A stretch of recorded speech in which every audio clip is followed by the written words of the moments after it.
Les gens, Bassem Vinicius 69200. En espérant que ça va, que les choses se passent. Moi, ça va pas, les mecs. Ça va pas du tout. Ça va pas, je viens de me réveiller. Ça va pas. Ça va pas, je vois des messages de fils de putisme. Frères et sœurs, Wallahi l'Adim, je le répète encore une autre fois. S'il y a des beurrettes, c'est à cause des beurrés. Vous avez vu la question que la femme, elle m'a posée? Miskina, une femme, elle me dit, Bassem, je suis avec un mec, il y a 600 kilomètres qui nous disent, voilà, moi j'ai jamais rien fait, moi j'ai envie de me marier avec lui, et lui me fait culpabiliser parce que je nique pas. Quelle honte, mais quelle honte.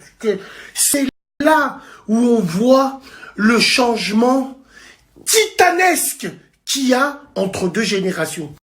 Parce que nous, à l'époque, quand on avait ce genre de femme, on employait un mot, ou peut-être que toutes les hyènes de féministes à qui je pisse dessus, elles vont venir, elles vont dire, on employait ce mot qui disait mettre à plat.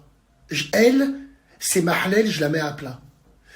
Donc nous, ce genre de femmes, on les protégeait et on les gardait pour se marier avec elles, fonder un foyer, avec tous les défauts qu'on a.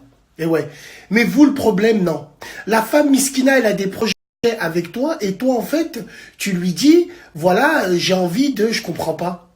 Au lieu d'attendre le mariage, d'être fier, mais non, toi, tu l'aimes pas. Ça se voit que t'es un petit bâtard de la nouvelle génération beurré de merde qui écoute du Aya Nakamura, là, qui gonfle des ballons, la putain de vos mams, là. Ils sont en train de voir. Eh oui, mettre à plat. Mettre à plat. La halal, la arbillette, tu l'emmenais au cinéma, tu mangeais un casse-dalle avec elle, voilà, tu allais te balader avec elle sur les berges. C'était ta halal, entre guillemets. On la touchait pas, certes. Mais d'un autre côté, c'est pas que c'est hypocrite, c'est la réalité. Moi, je l'assume. On avait tous des plans cul. Voilà. Des Gwendolyn, on avait tous. C'est pour ça que moi, le conseil qu'on avait, c'était en hiver, ne jamais draguer de Renois ou de Rebeu. Fallait tout le temps draguer des blanches, parce qu'elles avaient des appartements. Donc si tu voulais avoir de la khloud glacée sur un banc de la mairie avec Karima ou avec Bintou, c'était ton problème. Non, nous on cherchait des Gwendo. Big dédicace, les Gwendo. Après attention, quand je dis Gwendo, hein, c'est pas péjoratif. Hein. J'aime les Français, j'ai grandi avec des Français. C'est pas péjoratif du tout, wallah. C'est pas réducteur, rien à voir avec ça. C'est juste que ils avaient l'ouverture d'esprit que nous, on n'avait pas avant. Eh ouais.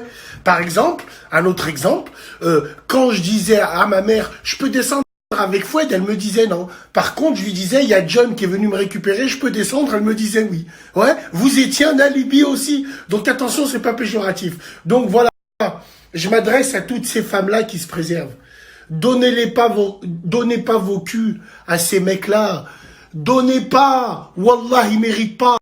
Ils ont pas le physique de bonhomme, ils transpirent pas comme des bonhommes, ils puent pas comme des bonhommes, ils mangent pas comme des bonhommes, c'est des salopes, ces mecs de la nouvelle génération.